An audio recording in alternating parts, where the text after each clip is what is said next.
Desde que a pandemia do Covid-19 atingiu o Brasil, uma das questões mais discutidas dentro do âmbito tributário é a instituição de imposto de grandes fortunas. O imposto de grandes fortunas, ele normalmente é trazido à discussão em época eleitoral. Se vocês lembrarem da última eleição para presidente da República, a maioria dos candidatos prometiam a instituição do imposto de grandes fortunas. Isso porque ele tem esse apelo de justiça tributária, de melhor distribuição de renda. E agora, nesse momento, ele viria justamente para suprir as despesas que o país terá, e já deveria estar tendo, com os gastos sociais e de saúde pública para conter a pandemia. Então, discute-se a instituição do imposto de grandes fortunas. O Brasil, especialmente nesse momento, está decretada a calamidade pública dele. Então, o fato de estar decretada a calamidade pública permite que o país gaste além daquilo que está orçado no seu teto. Bom, então a gente precisa dividir as coisas em dois momentos. Primeiro, a gente tem um momento que é urgente. Esse momento que é urgente, ele não pode esperar que essa receita venha da instituição de um tributo. Não há tempo para isso. Esse momento urgente, a receita, o dinheiro para conter essa pandemia, para fazer frente aos gastos necessários, ela não pode vir da instituição de um tributo. Aí os economistas vão dizer da onde ter que vir, da onde virá. Mas, por exemplo, das reservas que o Brasil tem, né, há quem diga sobre a impressão de moedas, enfim, isso é um assunto para os economistas discutir com mais propriedade. O fato é que a instituição de um tributo não adianta para esse momento que é emergencial. Num segundo momento, quando a gente estiver falando de recuperação dessas receitas, ou seja, esse momento é de gasto e de investimento, num segundo momento, quando a gente estiver falando da recuperação dessas receitas, aí sim a gente pode discutir e trazer ao debate a instituição de tributos, de outros tributos, enfim, especialmente do imposto de grandes fortunas. O imposto de grandes fortunas, ele está previsto na Constituição há mais de 30 anos, ou seja, a Constituição deu a competência para a União instituir o imposto de grandes fortunas. De lá para cá, várias leis complementares tiveram vários projetos de leis complementares para a instituição desse imposto, mas acabou não sendo instituído porque é realmente um imposto muito polêmico. E o fato dele não ter sido instituído acabou originando também uma ação direta de inconstitucionalidade por omissão que foi proposta por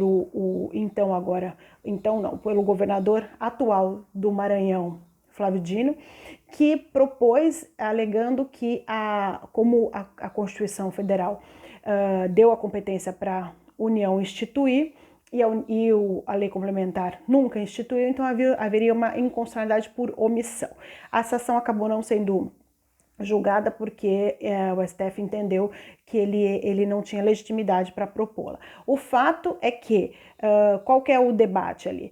Existe a lei de responsabilidade fiscal, no artigo 11, que diz que não pode abrir mão das receitas tributárias, o ente público não pode abrir mão das receitas tributárias.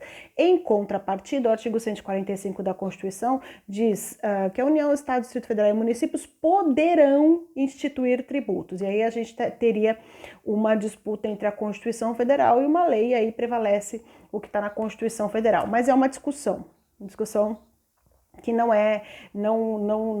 se chega a um denominador comum, né? O fato é que ele nunca foi realmente instituído. Desde o ano passado, 2019, um senador do PSDB propôs um projeto de lei complementar e ele vem tramitando, antes então da pandemia, vem tramitando para a instituição do imposto de grandes fortunas. Ele está, nesse momento, na Comissão de Assuntos Econômicos. Então, existe um projeto de lei atualizado, inclusive com valores atualizados, para a instituição de imposto de grandes fortunas, que agora acabou ressurgindo com mais força em razão dos gastos que teremos, que o país terá com a pandemia. Então, acho importante dizer o seguinte: o imposto de grandes fortunas é um imposto polêmico. Ele, em 1990, 12 países instituíram o imposto de grandes fortunas, então ele era presente em 12 países. Hoje só 4 continuam com esse imposto, então hoje a gente tem o imposto de grandes fortunas na Espanha, na Suíça, na Noruega e na Bélgica. Então é importante a gente entender, por exemplo, por que os demais países, e o último que revogou foi a França, não cobram mais esse imposto, o que deu certo e o que deu errado, né? É importante fazer essa análise para que não se repitam os erros. Então, é um imposto que é um imposto que faz parte da pauta da esquerda, basicamente.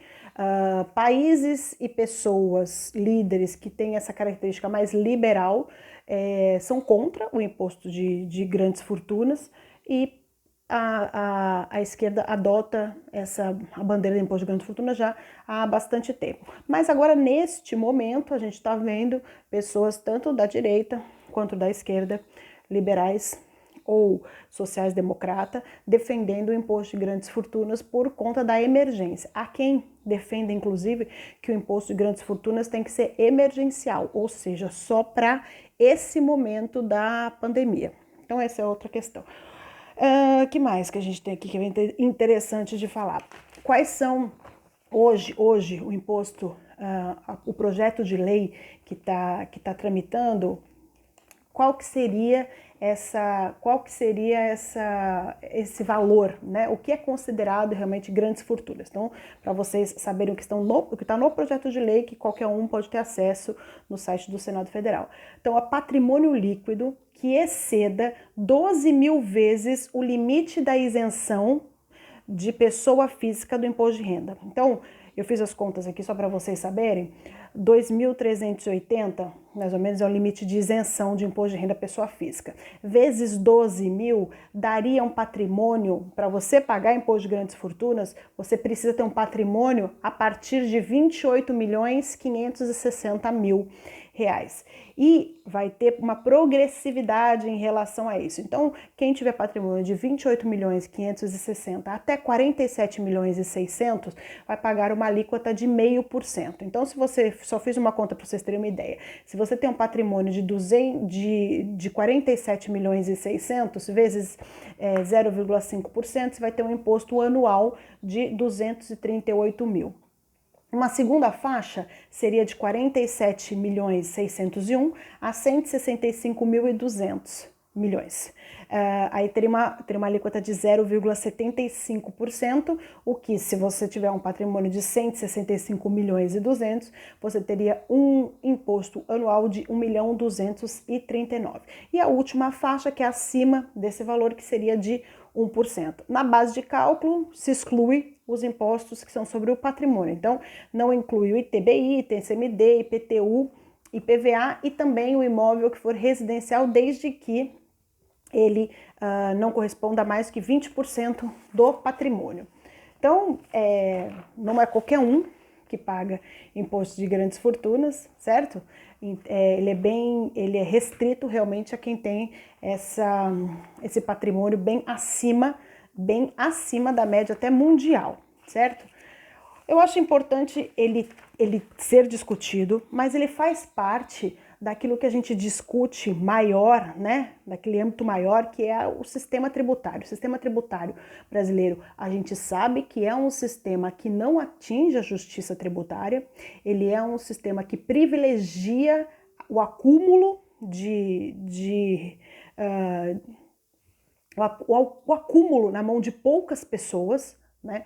É um sistema que a gente diz que é regressivo, ao invés de ser progressivo, o que significa que acaba tributando, sofrendo mais a tributação quem ganha menos, né? Então, isso é mundialmente conhecido. O sistema tributário brasileiro, infelizmente, ele tem essa característica, e alterar um tributo, para a gente alterar isso, para a gente instituir um novo tributo, a gente tem que pensar nisso dentro de um sistema. E pensar nisso dentro de um sistema, a gente precisa pensar em reforma. E pensar em reforma não é simples.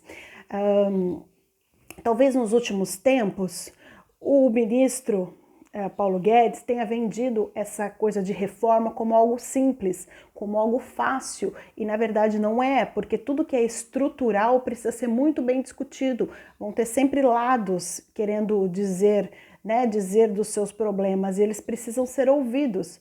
Por quê? A questão que a gente precisa pensar no imposto de grandes fortunas, e eu não estou falando que eu sou contra, nem sou a favor, mas que precisa ser discutido é, realmente ele atinge, ele sendo cobrado dessa forma, ele vai atingir o seu objetivo, que é distribuição de renda? Ele atinge a sua função social? Outra coisa, que é um problema que tivemos nos outros países, em relação à fuga de capitais, ele realmente causa fuga de capitais? As pessoas deixam de investir aqui para investir em outros lugares, em paraísos fiscais ou em lugares que têm menos tributação? Isso teve repercussão em outros países, tanto que a gente tem um autor francês, Thomas Piketty, que ele fala sobre a instituição de um imposto de grandes fortunas global, para justamente evitar essa fuga de capitais, né? Mas aí é uma outra questão, ele trata isso num livro específico. E outro ponto também importante, quanto que custa para o Brasil arrecadar e fiscalizar esse tributo? Sim, porque existe um custo tributário, um gasto para arrecadar e fiscalizar tributos. E quanto que é isso? Porque são novas declarações que precisam ser criadas, a fiscalização precisa se voltar para esse tributo e entender como que vai cobrar e como que vai fiscalizar esse tributo, qual é o gasto disso. Então, tudo isso precisa ser pensado, precisa ser discutido antes de efetivamente ser instituído. Ele pode ser instituído, mas o que eu sou contra é qualquer tipo de instituição de tributo que seja feita sem a discussão necessária, porque isso afetará o sistema como um todo. A gente precisa mexer em outras coisas também junto, para não causar um problema maior do que a solução. Eu acho que é isso, mais ou menos. A gente tem outra proposta também, que é de um empréstimo compulsório. Mas o empréstimo compulsório, que é aquele tributo que normalmente eu falo em aula, e eu nunca tenho exemplo para dar, porque ele na verdade nunca foi instituído, agora eu vou ter exemplo para dar, né? Existe uma proposta de lei de um empréstimo compulsório, que por calamidade pública, empréstimo compulsório são só em caso de guerra, calamidade pública ou investimento público de caráter urgente. Eu sempre tive dificuldade de pensar num exemplo de calamidade pública que fosse nacional, mas agora, infelizmente, a gente tem essa calamidade pública nacional. No empréstimo compulsório, teoricamente, você pode pedir emprestado ao contribuinte e devolver posteriormente a calamidade. Nesse caso, o projeto que está tramitando da criação de empréstimo compulsório seria instituir sobre empresas e, particularmente, eu sou contra, neste momento, instituir tributos, mesmo até depois que passar essa fase mais aguda da crise, instituir imposto sobre empresas, porque as empresas também estarão em recuperação e a gente também tem que ter políticas de manutenção de emprego e não de exclusão desse emprego. Então, eu não acho que empresas agora devem ser tributadas, e sim realmente pessoas físicas, mas nesse segundo momento e com calma e com discussão, para a gente não fazer besteira e para que as coisas sejam feitas num ambiente político mais saudável, coisa que neste momento, infelizmente, no Brasil a gente não tem. Então é isso, tá bom? Obrigada, e eu lembrando de mais assuntos, eu volto.